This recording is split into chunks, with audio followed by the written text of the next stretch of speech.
Monday's fire college basketball slate. Game 1, the Pussy Pack are hosting NC State. I'm sorry, it's hosting Duke. The Pussy Pack has won 3 of 4 against Duke in Raleigh. John Scheyer lost by over 20 points last year in his first trip to the Pussy Pack. And we all know Kyle Filipowski, the leader of the Pussy Pack Nation, despite being on the opposing team. This is a look ahead spot because you have Duke Carolina, which I would argue is the greatest rivalry in sports, on deck. And I think for that reason and that reason alone, give me NC State, and I will sprinkle the money line as well. There's something about playing at NC State that I feel like Duke always struggles. This goes back to like the fucking 80s. I always feel like them going to NC State is a tough game. They always get more than they bargained for there. So I will take the Pussy Pack plus 5.5, and I will also sprinkle in that 200, and I will lock it up. What are you doing here? I'll join you, man. Like you said, NC State drilled them in this exact same scenario last year. It was a 4-point game, and the game was in Durham before they played Carolina that last game. This is another NC State Super Bowl spot. Maybe they can pull off a miracle. NC State better fucking storm the court too if they fucking win. Yeah, the Pussy Pack better storm. Double lock on NC State. Take the 5.5. Let's go. Next up, before we get to that next game, I want to tell you that the college basketball experience is brought to you by Manscaped. Top of the morning to you. This episode is brought to you by St. Patrick's Day Shamrock Shavers. Manscaped. This year, don't just chase rainbows. Make your own pot of gold and groom your little leprechaun with the leaders in below the belt care. Say goodbye to, your clover forest essentially with Manscaped. So they have a brand new lawnmower 5.0. Wait, where the fuck is my lawnmower 5.0? They sent me this thing. Oh, it's right here. Look at this right here. This thing is absolutely fantastic. You get multiple. I've been really impressed with this thing. And look, if you check out the 5.0 is way better than the 4.0, the 3.0. This is like you're getting basically Rocky 1 on the 5th Rocky. You know what I mean? And we all know the 5th Rocky was not as good as Rocky 1. So hop on over there, let your confidence shine bright, embrace the luck of the Irish, and join the 10 million men worldwide who trust Manscaped. Head to manscaped.com. Use that promo code SGPN for 20% off plus free shipping.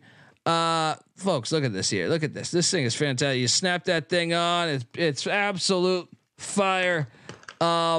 Get on over there. Ever since I've been using Manscaped, I can proudly say I found my pot of gold at the end of the old rainbow. So meet your new lucky charm for St. Patrick's Day, the Lawnmower 5.0 Ultra. Hop on over there, folks. 20% off and free shipping with the promo code SGPN at manscaped.com. Once again, that's 20% off free shipping with SGPN is the promo code at manscaped.com. This St. Patrick's Day, make sure your little hairy leprechaun is luckier than ever with Manscaped. We're also brought to you by Hall of Fame Bets. Win bigger by betting smarter this NBA season with Hall of Fame Bets, the sports betting analytics platform for parlays, player props, and game lines. Research every single NBA game or soccer match, and they're going to be giving you a ton of historical stats and data for each of those things. Stop betting in the dark and join over 30,000 users researching with Hall of Fame Bets to craft more intelligent, data-driven parlays. Download the Hall of Fame Bets app or visit HOFBets.com. Use that promo code SGPN. You get 50% off your first month today. Start research and start winning with Hall of Fame Bets. Boom. All right. Part of the Atlantic Sun Tournament. They're playing both their games at the same time. Great logic, you fucking retards. But Jacksonville, so stupid. Hey, what if we have these fans that love the ASUN? Let's play both of the games at the same time. Who's the commish of the Atlantic Sun? Well, Well, I don't get rain, man. Cold, but they're. Jacksonville is catching 3.5 at Kennesaw State. Jacksonville's been the hotter team of late.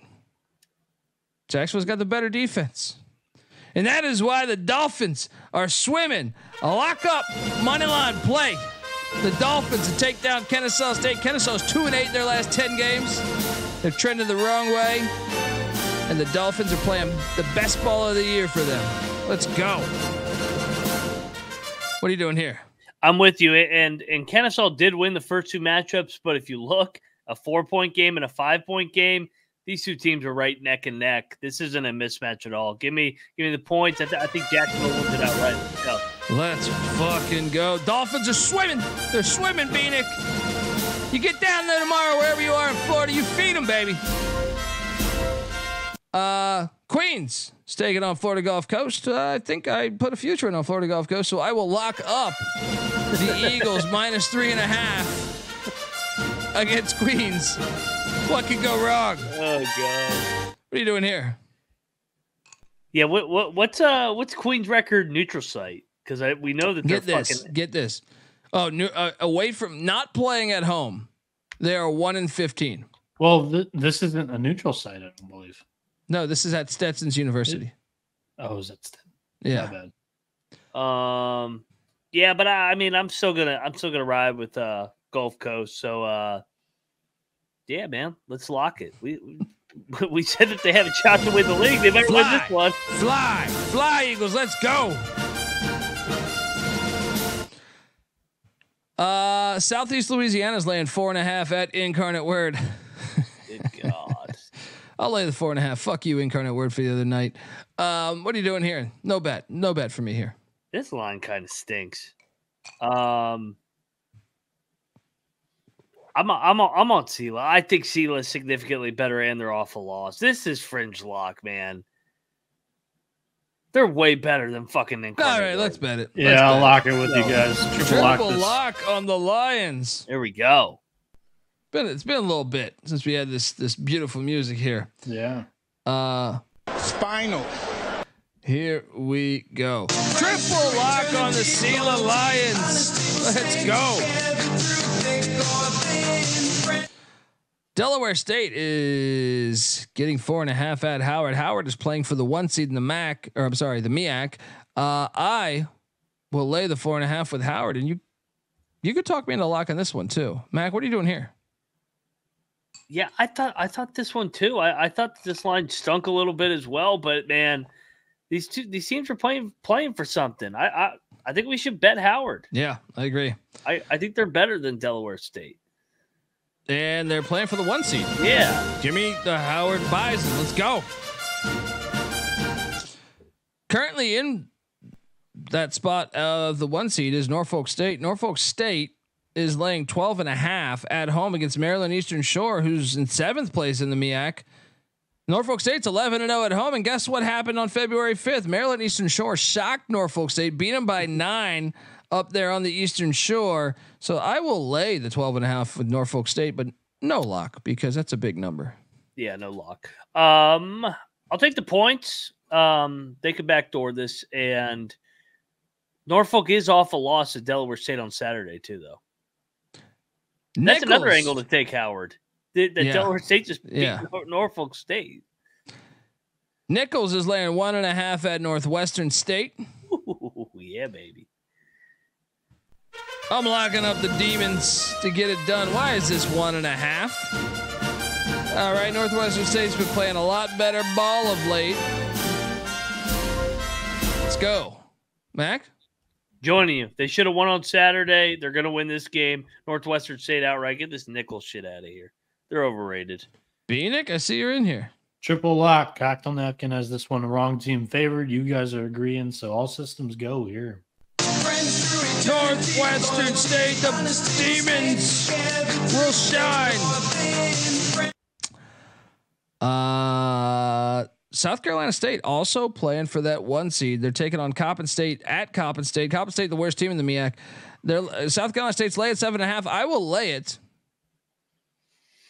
Might even be able to talk me into a lock here, but as for right now, I have not bet this game, and I don't think I'm going to. What are you doing here? Yeah, I don't think I'm going to bet it either. My guy Eric Martin's doing a great job down there. I mean, he got the job last July, and what he's been able to do in his second year there, right there in the league, that's a damn good job. Give me the Bulldogs, but this is a tricky spot here. North Carolina Central is also playing for that 1 seed, and they're currently in second place, tied with the other schools I just mentioned, and they're heading to Baltimore to take on Morgan State, where Morgan State pulled an upset on North Carolina Central back on February 5th, winning by 7. I don't think that's going to work. LeVelle Moton will have his team ready. I will lay the 4.5 with Central against Morgan State. What are you doing here, Mac? Yeah, they've been a different team since that 3-game losing streak. I think they're going to get it done. I know it reeks, but let's go. I'm with you. They're revenge. Central, the Eagles flying high in Baltimore. Let's go. New Orleans, the privateer pussies that decided to vote against starting a football program last season. I have not forgotten that. You head to Texas A&M Corpus Christi, where Corpus Christi is laying 13.5. I will lay the 13.5 because I think New Orleans sucks ass. What are you doing here? New Orleans does suck ass. But I mean, Corpus Christi, they're off a big win. I guess it's not a big win over Sela. I'm just going to take the points, but I'm not going to bet this one. I'm out on this game. Yeah, I'm not betting it either. Lamar is laying 4.5 at Texas A&M Commerce.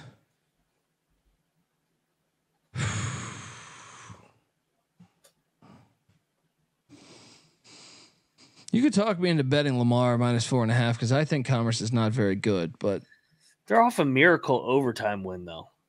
I just feel like Commerce sucks. But first game they won by 11. I'm going to take Commerce, but no bet from me here. I'll take Lamar. I might even bet this. Check the picks page. Houston Christians catching, dare I say, 28 points at McNeese. McNeese is already clinched. So I guess I'll take Houston Christian. Don't ever bet this game. Your thoughts on this one? Horrible game. I think I'm going to take Houston Christian for that reason. They already clinched. Yes. Northern Colorado is heading to Flagstaff, Arizona, to that filthy walk-up Skydome to take on the Lumberjacks. Northern Colorado's laying 3.5. Lock. Northern Colorado's still playing for seeding here. Yeah, I'm not going to overthink this. Double lock. Yeah, let's go. They could end up with the 2 seed still or the 3 seed. Let's go. Give me Northern Colorado minus the points. And they played like ass against Idaho State on Saturday. So they got their little gimmick game out of the way. Northern Colorado is going to roll here. Let's go. Cookman's catching 5.5 points at Grambling. This is a fascinating matchup because Grambling is sitting there in first place. Bethune-Cookman's in 5th, but Bethune-Cookman's only 2 games back from Grambling. Yeah. So you better believe, and you didn't come the other night. Now's your chance to jump on them Wildcats, getting 5.5. Sprinkle a little bit on that 2 plus 200. What are you doing here? I think I'm going to join you on this one. I like the dog here. I like the dog against the number 1 seed. I think it's telling you, take the 5.5. Let's go. Double lock on the Wildcats.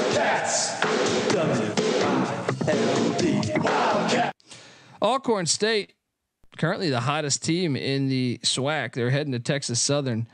Texas Southern has won 8 of their last 10. And you know that Texas Southern is the best team in this conference historically, or at least recent history. Southern's laying 4.5. It's interesting. I was thinking about this. I think Southern's going to win this game. My first reaction was I'm taking Southern minus 4.5. And then the more I thought about it, I go, man, but Alcorn has won a bunch of games in a row, 6 straight games. Give me Alcorn in the points, but Texas Southern's still going to win this game. No bet. It's a 2-point game. Texas Southern's going to fuck them up. This is their league. They've won 6 in a row. It's time to fade them going to the best team in this league. Texas Southern, lock it up. Woo. Let's go, baby. Alcorn shit out of here. Locking up. What are they, the Bobcats? Tigers. The Tigers. Tigers. Yeah. Jackson State's laying 3.5 at Prairie View. I will lay it, and you know what? Give me Jackson State minus 3.5. Lock it up. What are you doing here? I think I'm gonna stay away from this one. Give me Jackson State though. Florida A&M is catching 10.5 at Southern. I will lay the 10.5 with Southern because Southern just lost to Bethune. What are you doing here? I'll take the points. Indiana State. Idaho State is heading to Missoula, Montana. Montana's still playing for that 2 seed. Montana's laying 7.5. I will lay the 7.5. What are you doing here? Should we lock Montana? I think the Montana 2-step parlay is live too. Like we hit on it on Saturday. I know it's chalky, but still, I mean, Montana, I think that they're, like you said, it's senior night. I think they're playing for something. I think they put it on Idaho State. The Montana State, the Montana parlay, the 2-step of Montana and Montana State cash for us on Saturday night. I think it can cash here. Let's jump in on the Grizz minus 7.5 against Idaho State. Hate the fucking Idahos.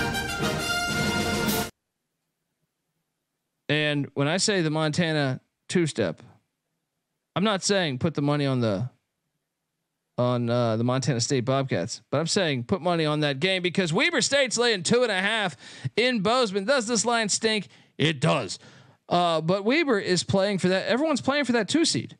So I will take Weber.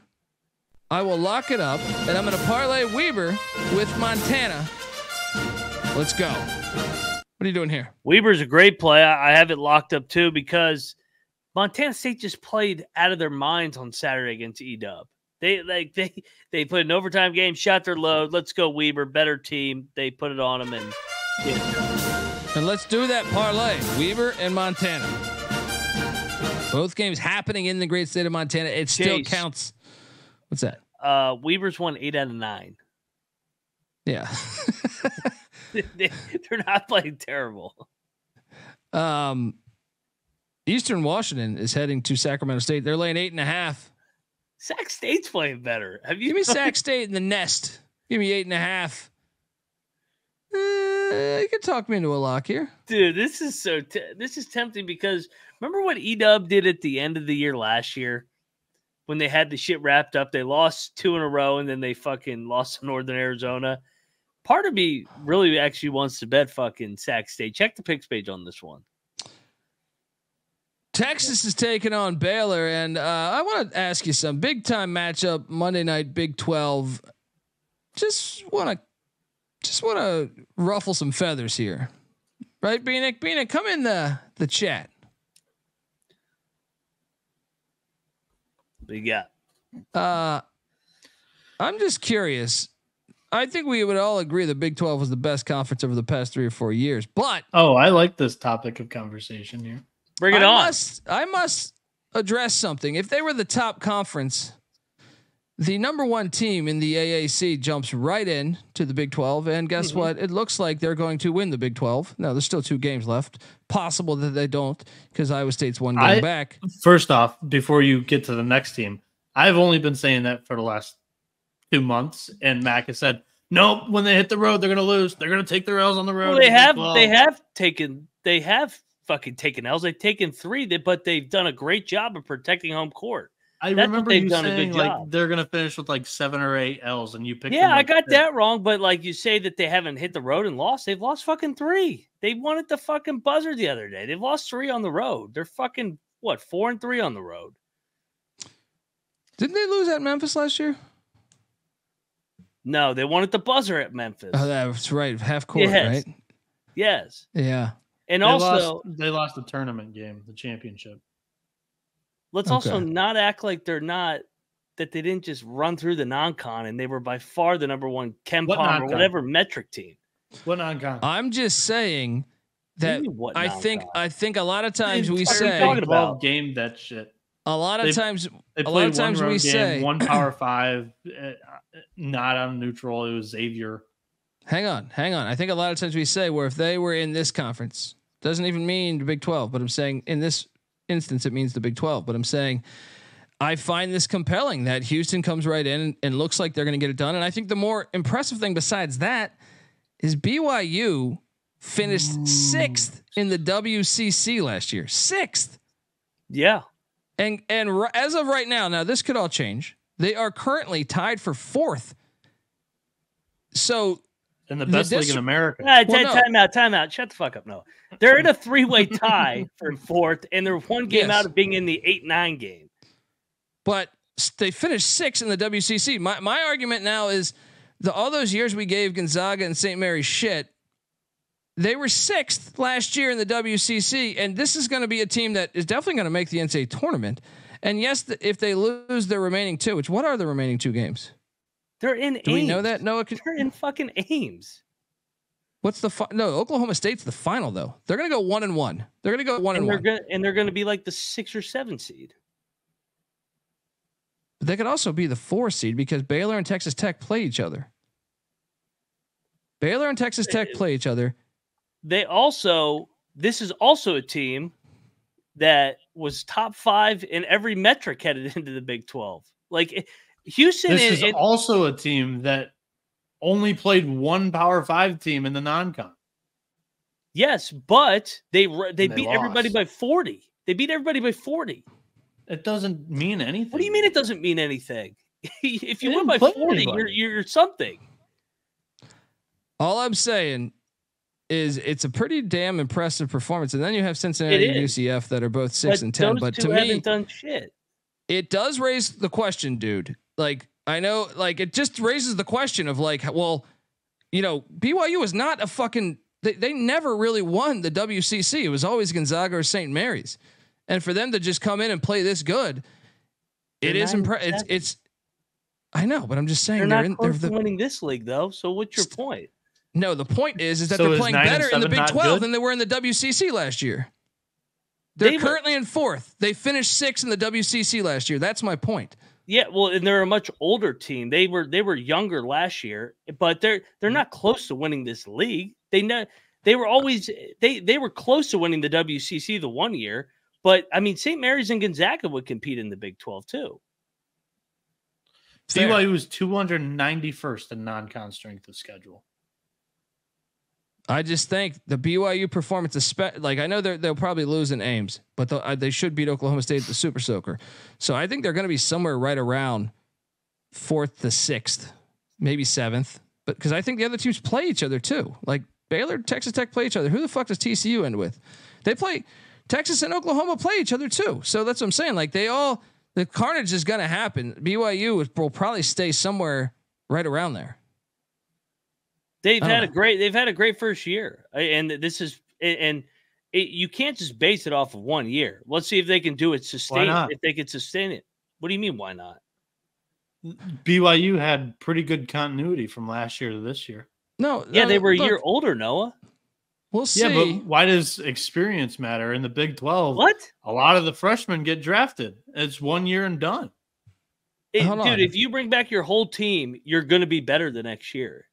You don't go from 6th in the WCC to 4th in the Big 12. And they had a bunch of injuries last year in the WCC. They've been healthy as hell. They've played their asses off. But to just say that the Big 12 isn't fucking still really good, I mean, no, I'm not saying that, Mac. I'm just saying that to me there is something to this. It's like to me with football in the SEC, and then you throw a team into the SEC like Missouri, who was in the Big 12 when they first joined the SEC. They went to the SEC championship like 3 times.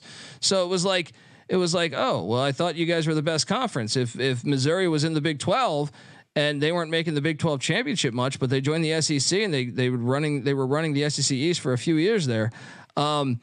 It's similar to me. It makes you wonder. Last year, San Francisco finished higher than BYU. Santa Clara did. So what would it be like if San Francisco and Santa Clara joined the Big 12? That's all my point. And then also, obviously, the Houston one, with them being in the AAC, I feel like a lot of times the previous 5 years, people would say Houston plays nobody. So to me, it's more of a credit to the AAC and the WCC than it is us bringing down the Big 12. the point that I want to make is the high majors can schedule whoever the fuck they want, but the Big 12 has created an exclusive only club where they don't go out of conference and play anybody. And that's the issue. Like, especially with the WCC, when you play a team like a Gonzaga, St. Mary's, a BYU in the last 10 years has had at least 19 wins in every single season. But when you don't give them an opportunity to get a quad one win, then that lessens the league's value compared to other leagues in the country. How can you say they don't play anybody when they have a Big East challenge every year? They went to Xavier, a team early on in the season, without their two best players due to injury. You want to play the injury card? That's not their fault, though. That's a draw. Dude, they beat Dayton. They beat Dayton by about 20, and then Dayton didn't lose a game for 2 months. I have my own gripe with Dayton. Now you're just picking and choosing. Look, that's all this was, is we're picking and choosing just to have some fun. I think the point here is that the WCC and the AAC should be respected more than. Yes. Because if both their teams can come in and play at pretty much the top level, you know what I mean? I know BYU is not a threat to win it, but they're still in the mix. They just beat Kansas at fucking Kansas. You know, it was unbelievable. And I know McCullough was out, but still, even to win in Kansas without their best player, it's still only happened like 18 times. But in my opinion, then the WCC and AAC should look better because of this. I agree with that. The only argument I guess you could make against the AAC is that, I mean, it kind of a bunch of new teams came in. Yeah, you lost Houston and a bunch of teams came in, but they gained FAU. So and I mean, Memphis is still talented. You know, it makes you wonder what Memphis would do in the Big 12. I know there's been speculation. Brett Yormark, they said, flew to Memphis this past offseason in football. So, you know, to me, it's worth noting. I wasn't trying to shit complete. It's not like I'm saying I still believe the Big 12 is the best basketball conference, but it's just like the SEC thing. It's like parallels to when Missouri first entered and Missouri won, 3 SEC East championships. And you're saying, oh, well, the SEC was saying they were the best for so long. And it's like this team in the Big 12 that was playing all right in the Big 12 comes right in and wins the SEC East every year. And I feel like it means that the Big 12 might've been better than what we thought in football then. And perhaps, there is a little something to say, well, once you join those conferences, once you get into the rhythm of playing them every night, that there's something to it. You can actually succeed some, which is clearly evident, at least with 2 of the teams. Now you could bring the argument back, I think, and say, look at Cincinnati and UCF. The only thing is UCF wasn't very good in the AAC last year. Cincinnati, I thought would be better. They've kind of been disappointing. But what's interesting is Cincinnati or UCF finished 9th in the AAC last year. And they've knocked off, I think, both Kansas and who else did they win against? No, Cincinnati finished 4th in the AAC last year. So that's the more shocking, I would say, to discredit the AAC is Cincinnati's towards the back now. But UCF's actually kind of on par. They're actually playing better in the Big 12. I think you could say. They've got wins against Kansas and at Texas. But to counter with the football argument with A&M, remember they came on the scene the first year, then they completely wore down. No, but A&M. No, but A&M never really won in the Big 12. They had the 1 year in 98. 98 they upset K-State, but they still have always been. A&M doesn't matter the conference, whether it's the Southwest, whether it's the Big 12, or it's the SEC. They always don't live up to the fucking talent. That seems to have carried on.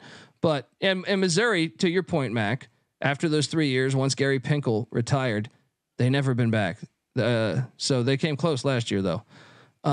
Yeah. So what I'm really saying is put respect on ECU's conference. All right, you sandbagging sons of bitches. Texas is at Baylor. Baylor's laying 6.5 points. Baylor just beat Kansas. Langston Love still remains a question mark for the boys in Waco. This sounds disgusting. I'm locking up Texas plus 6.5. Sprinkle the money line. Horns up. I just think this is going to be a close game. Maybe Baylor wins it. I think Texas can stay within that number. I know it's the final time the Austins will visit Waco, but what are you doing here?